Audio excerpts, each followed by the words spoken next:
are you? And thank you for joining me today. I just wanted to talk to you a little bit more about shapes. We use them every time that we meet, but they're so helpful in having you make or create your artwork.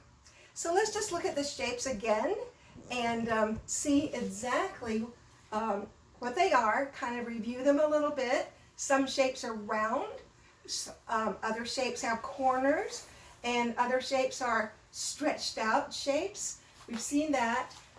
But first of all, there's this circle. And then if you cut it right in half, we have the half circle.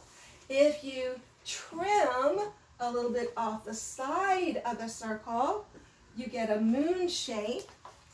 If you stretch out the ends of the circle, you'll get an oval. Here's the word oval. And then if you stretch out the ends of the oval shape, you'll get the ellipse. E-L-L-I-P-S, has lips right in the middle of the word. So this is an ellipse. Oh, and then we have some shapes that have corners. This one is a square. All the sides are exactly equal, all the same. And then if you stretch out a square on either side, that side, or these two sides, you will get a rectangle. So now if you cut the square in half, or just a corner off of it, or the rectangle, you will get a triangle. Now a triangle, remember we said tri means three, so a triangle has three corners. Now if you add a triangle here and one on the bottom, you'll get a diamond shape.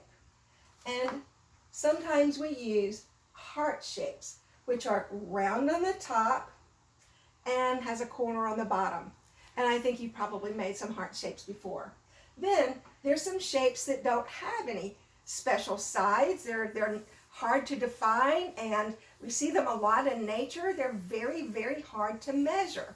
And these are called organic shapes. So if you think of them kind of like a puzzle piece, they're not so hard to make. They're very easy, kind of free-flowing. Well, what I wanted to talk to you about today is how to use these shapes to make a floral picture, a picture with flowers in it. Now, just this week, my husband and I were able to go up to the mountains. It was very cool up there, a lot cooler than what it is down here. It's a lot warmer now. But we saw a lot of beautiful flowers, a lot of wildflowers, and flowers that had petals that looked like oval shapes, and some of them that looked like they had rectangle petals. Some of them were elliptical shapes or heart shapes, and even some of them petals were a little bit shaped like puzzle pieces, or they were organic shapes. Now we're going to use crayons for this particular lesson today, and I love the big crayons. Now the little crayons are fine, but sometimes they break a little easier. These are just your basic classroom type crayons, chunky ones, and I like the 16 pack because there are a lot of different colors in there to choose from, and when you're pressing on them, they don't break that easily. Well, you know what? What if they do break? Do we throw them away? No. Even with the little crayons and they break, I always keep them because you can keep using them even when you're down to the nub. They work just fine. So we're going to use these big chunky crayons, and we're going to make a picture with wildflowers in it. So let's get started. And I'm going to use this paper right here. It's called manila drawing paper, but it's a little bit thicker than typing paper or some of the drawing paper that you might have had before. And I'm going to go ahead and draw some circles. Notice I'm doing it kind of lightly. I'm just using my brown crayon to do this. Maybe an oval, maybe an ellipse, maybe another circle. I'm going to do a half circle here, but I'm not going to fill it in. I'm just going to wait there and maybe do another half circle up here, and you will see in just a moment how all that's going to fit together. So let's just look at some of these shapes that we have over here on this board and see which ones that we can use to make petals for the flowers. So let's just start here with this circle, and we'll make some rectangle shapes going back to the center part of the flower.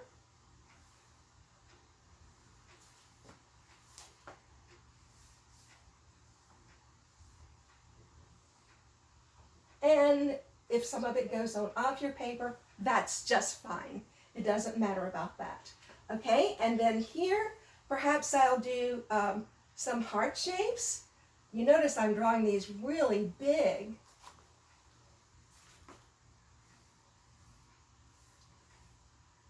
Oops, sorry. You know what? I forgot what I was doing. That's not a heart shape at all. Those are elliptical shapes. So I'm just going to keep going with the elliptical shapes on around the flower. And that's just fine. Sometimes, you know, when you start out with one idea and it starts going, sliding to another idea, that's okay. It doesn't mean that you have to throw it away. Sometimes mistakes turn out to be really good ideas. So I will use a heart shape on this one, and let's see how it works. Heart. There's one heart and another. Oh my gosh, and it looks like it's going over here to this. So I'm just going to pretend that it goes behind that object or that other flower right there. Here's another heart. Same thing here. I'm just going to make sure that it looks like it goes behind that. You know what we call that when one of our objects is a little bit in front of the other? We call that overlapping. We do that a lot in our artwork. So this one overlaps just a tiny bit on that corner. This flower overlaps some here, and you can see that this flower that we haven't sketched in, that overlaps a little bit over on that one that has the heart shapes. So why don't we do this for this elliptical shapes circle here? Why don't we look over here and maybe do, I don't know, maybe some oval shapes all the way around. Now, do we want to draw on this other flower? No, not really. We're just going to make it look like it's a little bit underneath. The petals are going to be a little underneath there. And then I'm going to make another row of those ovals. Kind of look like they're going behind there. And I'm just using my brown crayon to do that. I might do a third layer of these a little bit like that as well. And then you can kind of see how, I've seen lots of flowers like that, haven't you? Okay, now I left two of them that I said they were half circles. So what I'm going to do here is I'm just going to do a curvy line at the top like that, and another curvy line, because this is the same kind of flower down here. And on the other side of that flower, I'm just going to do the same thing. So what we have are 4 or 5 really big flowers. Some of them that are overlapping the others. And we use our basic shapes that we've talked about to make those flowers. So once you've got some of those sketched in, let's see how we can color them in to really make those colors look vibrant and really show up on that picture. So I'm going to go ahead with one that I had already started so that you can see what we can do here. If we can get that. Oops, I need a little bit more tape over there. Oh, hold on everybody, hold the fort. I'm going to put a little bit more tape on this because it wasn't sticking quite as good as I wanted it to. So, hang on just a minute and we will do this. There's nothing like good old tape here to come to the rescue. So I will tear off some of this tape from the rolls and see if I can't secure that a little bit better and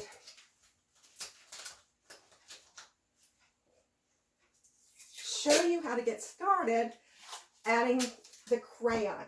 Now, what we're going to do with the crayon might not be the way you've been adding crayon before. We are actually going to, let's see if this stays a little better. You see, I used some of the very same shapes that I was telling you about before. There, that's a little bit better. I like that. So, elliptical shapes, heart shapes, oval shapes, rectangle shapes, some of the exact same things. So we're good. Okay, I'm going to copy these right here, down here. And I've got some of those same ones over there. And what I'm going to do is I'm going to use this, just 3 colors that are kind of related to each other. And I'm going to kind of outline this first.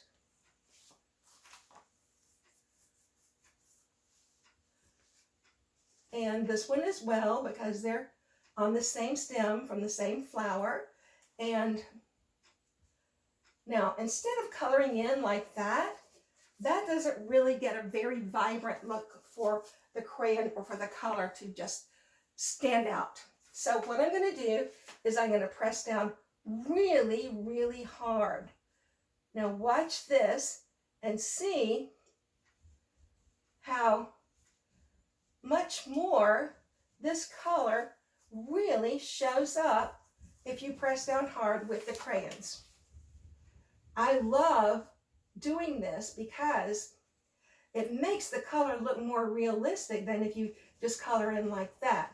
The real color doesn't show through that much. But if you really press down hard like this, you get a truer bit of the color here coming through. It's very waxy feeling. All these are very waxy. You build up the wax quite a bit when you press down. And there's that other side of that flower. And you do the same thing here. Although I'm not going to go ahead and fill that one in quite as much right now. Let's just look at this first one that I colored in right here, the one that looks more like a half circle or a bell shape. And I'm going to color more with this other color. Press down hard. You notice these colors are very related to each other. Like they're violet, light violet, red violet. Those are all colors that are in the box that are very similar to each other. And I'm even going to use this lighter one right in here for the underside of that flower. Now, one thing that you may not have known before is that you can actually use your white crayon to make parts of it a little bit lighter. So I'm going to do that as well.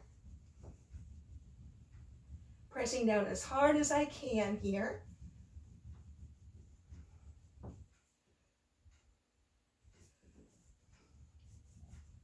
And you can see that if I press down hard here, I get something that looks a little bit more like these up here. And then I can go back later and put the little lines in and everything. But all of the flowers on this page, on this piece of paper, were done exactly the same way. Pressing down as hard as you can with your crayon, really building up the wax and really making that color pop, making it really shine through. So, until next time, take care.